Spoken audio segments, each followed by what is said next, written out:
Coming up next on This Week in Torrance, Torrance Memorial Medical Center breaks ground on their new tower. We'll take you there. And high school students think globally by acting locally. We'll show you how they brought the community together.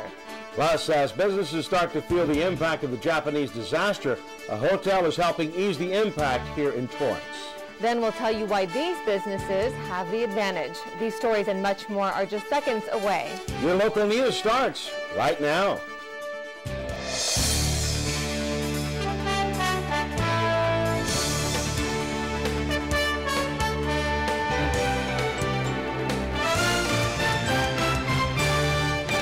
Hello everyone and welcome to This Week in Torrance. I'm Jin Chun. And I'm Ben McCain. Thanks for joining us. Here are your top stories. California has been doused with lots of rain over the past few months, and it's finally paid off. The California drought is over. The Sierra Nevada snowpack, the state's major source of water and electric power, is at 159%. And Governor Jerry Brown is lifting the 3-year drought declaration. Former Governor Arnold Schwarzenegger declared the drought in June 2008 after water levels dropped to 67% of normal. Back then, cities were asked to reduce their water consumption by 20%. But just because the drought is over doesn't mean you should start watering your lawn every day. Some experts believe cities will not roll back restrictions completely. Well, we have a brief city council meeting to tell you about. Councilmember Susan Rillinger announced the launch of the Torrance Centennial website. Residents can go to torrancecentennial.org to find the latest news, events, and ways to volunteer for the celebration, which kicks off later this year in October. As baby boomers age, some fear it will take a major toll on the country's healthcare system. Reporter Jacqueline Shepard is at Torrance Memorial Medical Center to see how their new addition may help. With bulldozers in position, officials were ready to celebrate breaking ground on the new Torrance Memorial Medical Center. State-of-the-art equipment and advanced medical technologies are just a few things patients can look forward to. Because what happens in a full emergency room is you stabilize someone and then you can put them up to another part of your hospital, but if all those beds are full, you can't move the person, then they start taking up slots in your ER room, and then you have this overcrowding problem. Now, with 80 additional beds, the new design will also help ease patient congestion in the ER. The new facility will replace the central tower built in 1971 and will meet government-mandated earthquake regulations, all of which takes years of continued planning and fundraising. It's a $200 million campaign, and we're at about $98 million of the campaign. So the community has been incredible.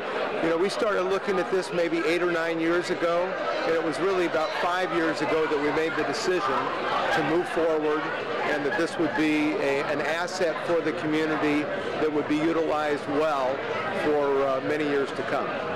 That's because in those coming years, the demographics of Torrance will change significantly. 100,000 people in that range are currently age 65 or older in this community.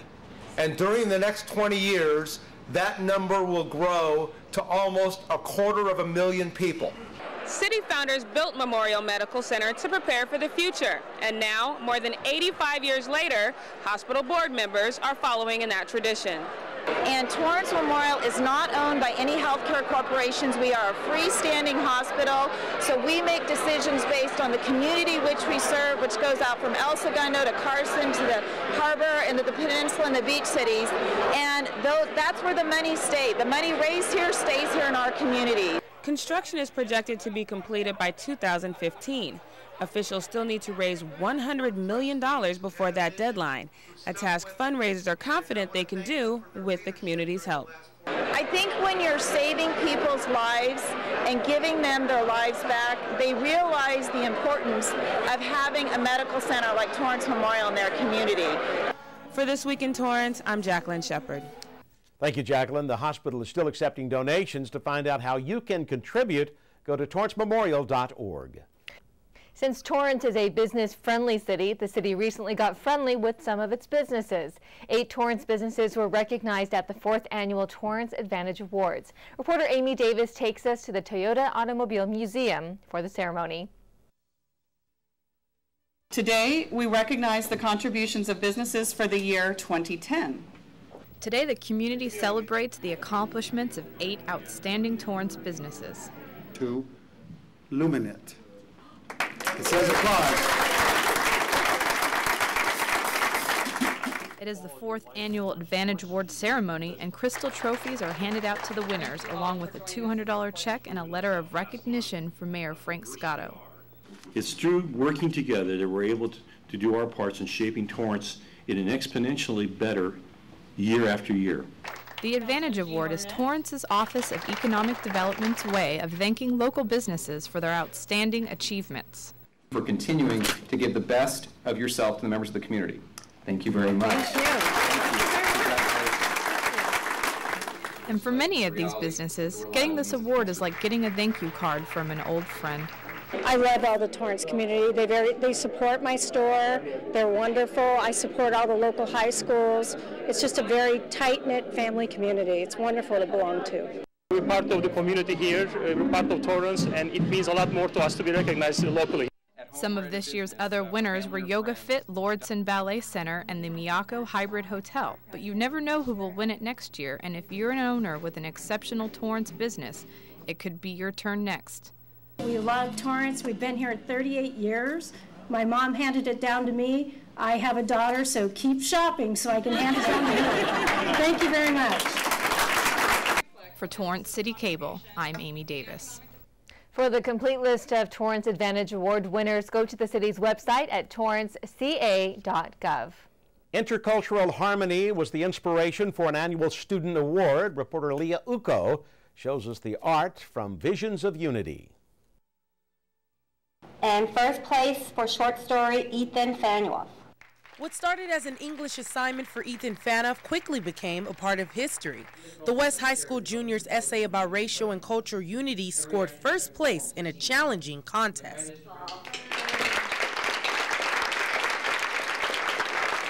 His advanced writing was recognized at the Visions of Unity contest. Judges also published his perspective on diversity in the program's anthology. If there were more intercultural harmony, people could understand each other better, and there wouldn't be the need for all the conflict we see in the world today. For 11 years, Visions of Unity has challenged teenagers to ditch their comfort zones and address national issues they're aware of but rarely talk about. Diversity was this year's theme. Students from Torrance, North, South, West, Sherry, and SoCal ROC High School were recognized for showing off their artistic skills as they propose solutions to community issues. It's important for young people to be creative, to be able to express their ideas and their ideals in ways that inspire, that challenge, and that address issues in the community. An alternative to term papers and exams. Leanne King says the contest shows students how thinking outside the box makes learning fun. Guess I'll never be the same. They hope young people are encouraged to play the roles of active students and citizens. This is something one South High senior is ready to make happen. Every race can come together and actually create something, and how it can create a better tomorrow and a better future. But the work doesn't stop here. Next, students will have to strategize how they will implement unity into their everyday actions, something their schools will help with. For Torrance City Cable, I'm Leah Uko. Thanks, Leah. And for more information on the annual contest, go to visionsofunity.com.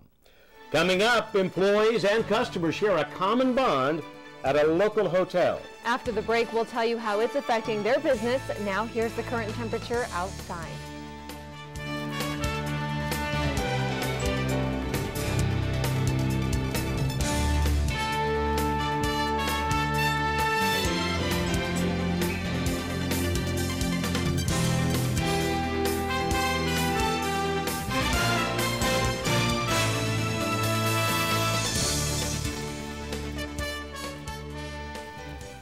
Hi, I'm Jenny Garth.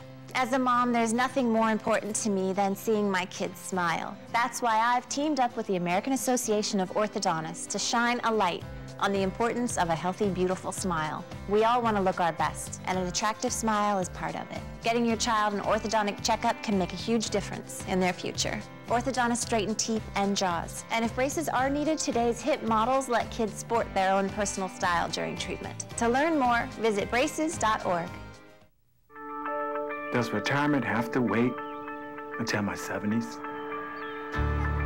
He's a great college for our kids. Out of the question?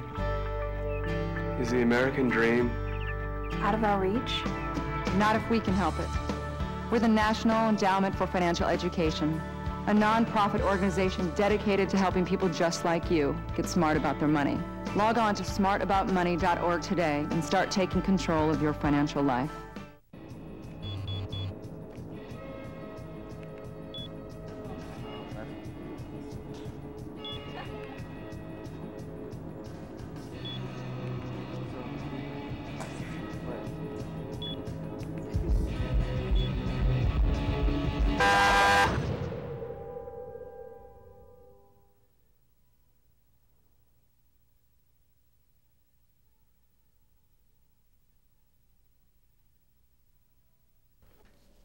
Thanks to heavy rains, problems like the recent drought seem to be over, but issues like global warming don't have a single solution. Reporter Amy Davis takes us to Madrona Marsh to learn the many ways to go green. From eco-friendly paint to wild animals, the Madrona Marsh has all its bases covered when it comes to being green. So today, take the time to look around to the booths and see what you can apply and to make Torrance a greener city. Today is the third annual environmental fair for the marsh, and though the weather is dreary, it isn't stopping the community from supporting a good cause. Welcome you to the City of Torrance Environmental Fair. Appreciate you coming out this overcast Saturday morning. With the emphasis on going green, the electric car has always been the star of the event, and with the rising cost of gas, what a better time for Honda to unveil its first all-electric Honda Fit. The Honda Fit electric vehicle. Along with Honda, Plug-in America is also promoting electric vehicles and educating the public about their benefits. We advocate for plug-in cars. We want to get as many as possible on the road as quickly as possible. And their main selling point for these cars is a large amount of money they save the consumer. These cars, because they don't have engines, instead they have a motor with basically one moving part, there's no wear and tear and virtually no repair. It's really nice these days to be able to drive past gas stations, just whisper past, and you never have to go to a gas station. And maybe that's the best thing about driving electric. And energy-efficient vehicles aside, the other companies here today have plenty to offer the eco-conscious consumer. Workshops in our cold water training park and in other areas about planting trees. We do workshops about how to organize your neighborhood. We've got information on all the city's different environmental programs, recycling, household hazardous waste, composting, all kinds of information. For residents, they can come and they can sort of get all the information in one place.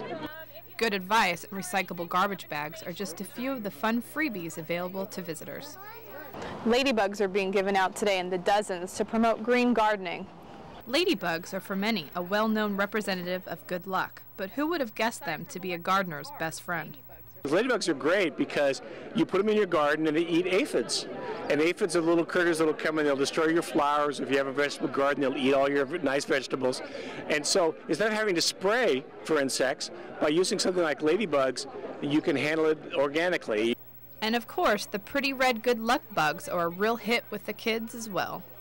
Oh yeah, they love them. They love them. I think they're more amazed that we're giving them something that's alive and that's, you know, they're in the bag and they're amazed that they're crawling around.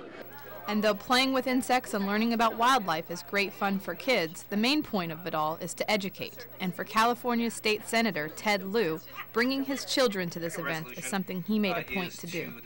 One reason I brought my children is I've always believed this Native American saying that says, you don't inherit the earth from your ancestors, you borrow it from your children. And I want to make sure that for them that we have the same or better environment than we do now. And at the end of the day here at the marsh, I think every person and animal would agree that it was a good day to be green. For Torrance City Cable, I'm Amy Davis. For more information on the vendors at the environmental fair, call the city's environmental division at 310-618-5929. Charities big and small are making donations toward the disaster in Japan. Reporter Leah Uko finds out how students big and small are doing their part while learning some valuable lessons. When 8th grader Samantha Finn heard about the tragedy in Japan, she felt compelled to help. We would obviously want that if we were in need of help. She and 8 other members of First Lutheran Church and School Student Council LEAD helped raise money for disaster relief efforts in Japan. This was more than a fundraiser, but a lesson learned. We strive to teach a character of generosity, and they're living it out. School administrators emailed a newsletter to families asking for donations to the church's National American Disaster Response Program. And so they did. Parents gave donations to their preschoolers, who then gave the donations to students in LEAD. By money changing hands, parents want their children to understand the importance of giving. We really try and create in our students an awareness of the world so that their world is not just what affects them directly. The school's assistant principal, Chris Olson, collaborated with students in LEAD in deciding to send all the donated $350 to Japan. Every student at First Lutheran Church has had a role in helping raise money for the disaster response through the weekly chapel, and the reward they all get is helping those who are less fortunate. We need to be more grateful for what we have and realize how truly blessed we are, because so many other people don't have what we have, and it just learns that we can make a difference. LEAD's president Samantha Nishimura finds herself at peace every time the group helps with a global cause. This is exactly what Sandy Amantorp, the school's principal, aims to accomplish. They learn how good that feels when they know that they've really made a difference and helped out. Whether the dollar amount is big or small, students in LEAD, which stands for Leaders Empowered for Actions and Decision, have definitely made a decision with an enormous impact. For Torrance City Cable, I'm Leah Uko. Thanks, Leah. The school donated their funds to the Japanese Red Cross, and later in the show, we'll tell you about another fundraiser for relief efforts in Japan. The world is keeping a close eye on the impact of the disaster in Japan. The human toll is of immediate concern, but early on, experts have been calculating the impact on global business. Reporter Amy Davis tells us how a local hotel is now part of that equation.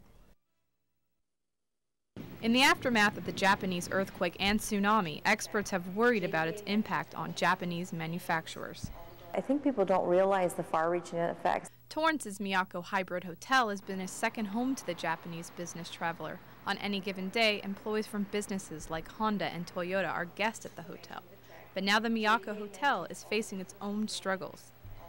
In the days following the Japanese tsunami, the Miyako Hotel had its hands full trying to accommodate all the Japanese travelers stuck here in the country. But now one of their biggest challenges lies within filling up the rooms. In just a few short weeks, the hotel has already lost about 15% of its revenue. We received so many cancellations. It affects workers because when there's cancellations, obviously, we have to reduce hours and reduce jobs. So it's really kind of cast a pale over, a little bit over our people here. The Miyako isn't just a place where native Japanese visit, it's also a place where they work, and the news from their home country is taking its toll. About a third of our employees are Japanese, so they too have been more somber, and it's been challenging to keep up the mood, but little by little we're getting there. Kiko Takura's family lives in Japan. Though she's finally found her mother, she's still worried about her best friend. One of my friends, I still try to contact with her, but still I'm looking forward. Yeah, I hope she's okay. Yeah, and everybody's okay. Emmeline Palkanit said that in the days following the tsunami, she received many calls from guests. One call left her in tears. She told me that she got a call from her mom in Tokyo and crying, saying, we don't have any rice or water. They have the money to purchase it, but there's nowhere to purchase it. Employees understand the concerns of their guests, and they are working hard to keep them happy despite the situation abroad. As a hotelier, if it affects one of my employees or if it affects one of our guests, it affects us. And we take that personally, and we feel the responsibility to provide them some type of atmosphere that lessens their stress, that helps to make them more comfortable, even if it's just listening to them. The hotel is offering free phone calls to Japan through Verizon, and they are also waiving cancellation fees to guests stuck in Japan. The Japanese are very industrious, but they do need our assistance to help rebuild their country. And the Miyako is doing all they can. A lot of people have been just putting out our challenge to our business partners to help us get some money and rice and things on the ground in Japan, and we're really grateful for all their partnership. Right now, people are getting strong and help each other, and even though from the U.S. and other countries, they help, and we really appreciate it because I am Japanese. And thank you very much. I want to say that. For Torrance CitiCABLE, I'm Amy Davis. The hotel has been making donations to the Japanese Business Association. For more information, go to MiyakoHybridHotel.com. Coming up, we'll tell you how local high school students joined forces to bring food trucks and fundraising to Torrance. And we'll have a preview of what's happening in local sports. That's after the break. But first, here's your 5-day forecast.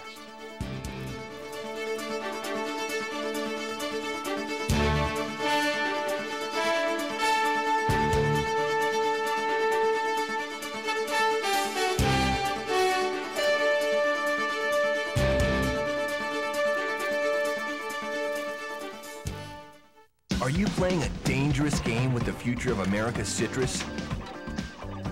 Move a citrus plant, and you could be spreading a disease that kills citrus. On its own, the disease can't move far, but in a car, an infected plant can travel miles. Move a citrus plant, and it could be game over for our citrus. Now it's your turn. Please, don't risk citrus. Don't move citrus. Learn more at saveourcitrus.org. A message from the USDA.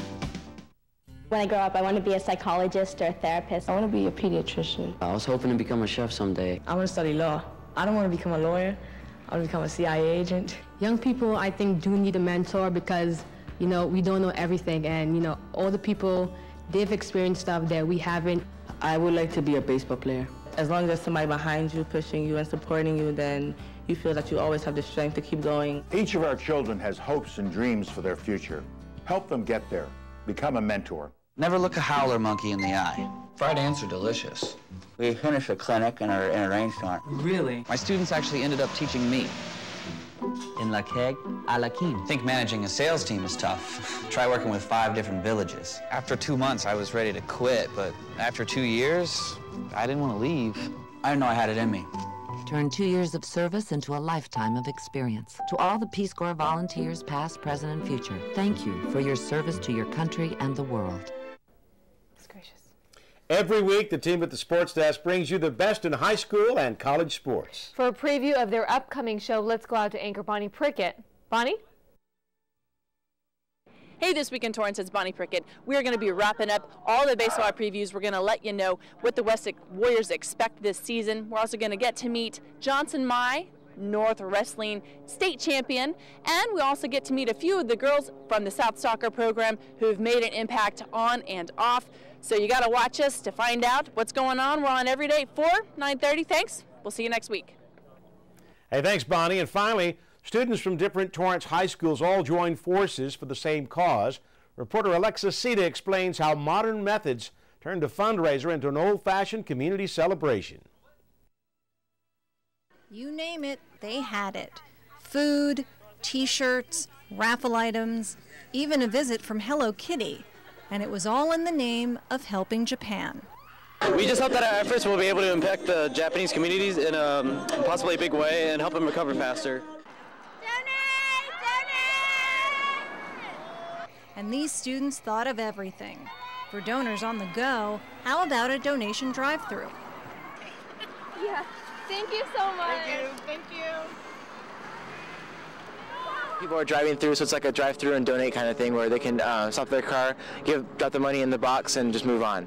But nearly 1,000 locals didn't move on. They stayed to enjoy the food from trucks like Cool House ice cream and Nom Nom banh mi sandwiches. We're here to raise money for Japan and support Torrance High School, and also we love Nom Nom, so it's a bonus. And radio stations like AMP 97.1 had lots of giveaways to encourage others to give to Japan. We're out here giving away, we got movie passes, we got T-shirts, we got CDs, we got amusement park tickets. We're getting really good responses, yeah. Really good. Everyone's honking for us, as you can see, and yeah. They're donating a lot of money, going to a great cause. Organizers weren't sure what the turnout would be, but this community of students inspired the entire community to help in a big way. We're really surprised that we raised $1,000 less than like 1 hour and 30 minutes. We want to show everyone how active we are and how aware we are of like global situations and how we're all eager to help. We'd definitely like to give a big thank you to the people of Torrance for coming out and donating for this great cause. Yeah, thank you so much. For Torrance City Cable, I'm Alexa Sita. Thanks, Alexa. Students spread the word about the fundraiser by phone and social media sites. And as the day went on, the fundraiser got even bigger. With sales, donations, and a percentage of profits from food trucks, student volunteers helped raise more than $7,000. All funds will go to the Japanese Red Cross. And that's going to do it for us on This Week in Torrance. I'm Ben McCain. And I'm Jin Chun. If you've missed any portion of our show, you can catch us again at 11 a.m. and 6 p.m. Thanks for joining us, and we'll see you next time.